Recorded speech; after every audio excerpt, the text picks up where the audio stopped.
The United States has never seen political spending like the Georgia runoff election. Just since Election Day, candidates and outside groups have spent $480 million on advertising. That's more than the Trump campaign spent on his entire 2016 presidential run. The Senate majority is hanging in the balance, and every outside group worth its salt is going to want to get in on that action and try to make a dent with ad spending. Campaign spending in the U.S. has skyrocketed during the last decade, and it continued to break records in 2020 with 9 of the 10 most expensive Senate races of all time. But how did political campaigns get so expensive, and where is all the money going? A tight election in November forced a runoff for both of Georgia's Senate seats. David Perdue and Kelly Loeffler are the Republican incumbents, up against Democrats Jon Ossoff and Raphael Warnock, in races that have major national implications. If both Democrats win, it will flip the Senate to blue and give Democrats control of the executive and legislative branches of government. The stakes are so high that former President Barack Obama even appeared in an ad for Jon Ossoff.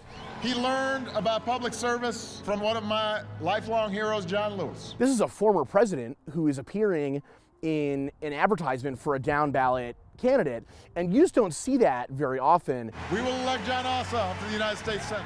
The $480 million spent on ad placement since Election Day doesn't even factor in the other costs that go into a political campaign. You've got polling, you've got lawyers' fees, you've got compliance. There's all sorts of different things that go into this. And then an ad itself has a lot of professionals that work on it as well.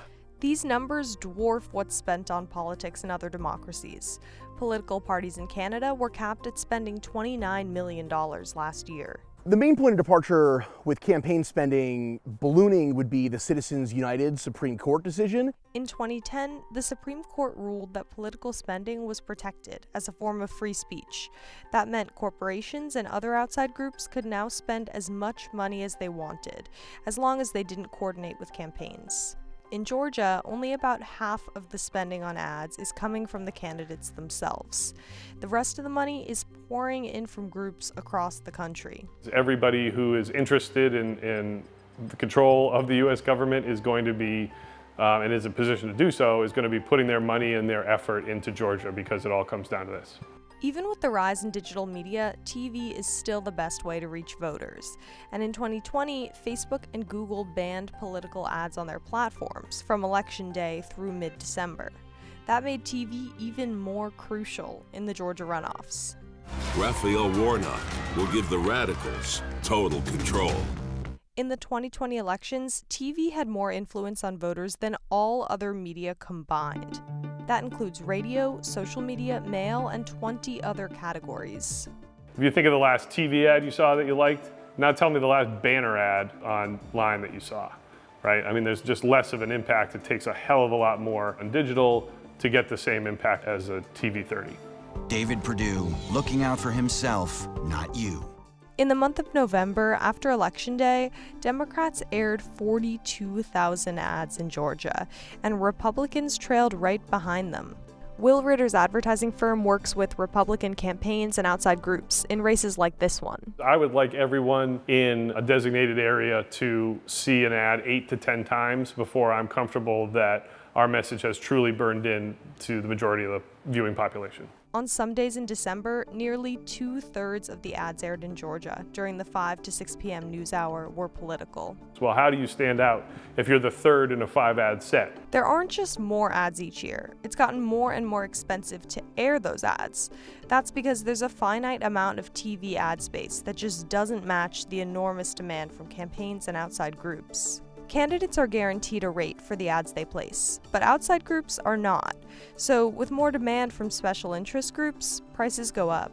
In the state capital, a candidate pays $1,800 for a 30-second ad, but for that same spot, an issue group would pay almost $3,400. Other parts of the state have seen even more pronounced differences between candidate prices and issue groups. And those prices have only increased throughout the campaign. An ad that would have cost an outside group under $350 to air in Savannah in August was up to nearly $2,500 by early December. Those price tags are remarkable when you consider the cost in 1964, when Lyndon Johnson ran one of the first political attack ads. 10, 9, 8, 7, 6, 5, 4, 3, 2, 1, 0. It aired one time during NBC's Monday Night at the Movies at 9:50 p.m. and cost roughly $24,000, the equivalent of about $200,000 today. This 60-second ad reached about 50 million viewers. Vote for President Johnson on November 3rd. The stakes are too high for you to stay home. That means Johnson paid about $4 per every 1,000 people he reached. An ad half that length in Atlanta today costs a candidate $30 to $45 to reach the same number of people. There's so many more ads that we've got to really up the production value, so that costs money. But it is in no way comparable to the increase in how much spending there has been and how expensive it is to place ads. Negative ads aren't new, but tens of thousands of them costing more than $500 million, that may just be the new normal for what it costs to control the government.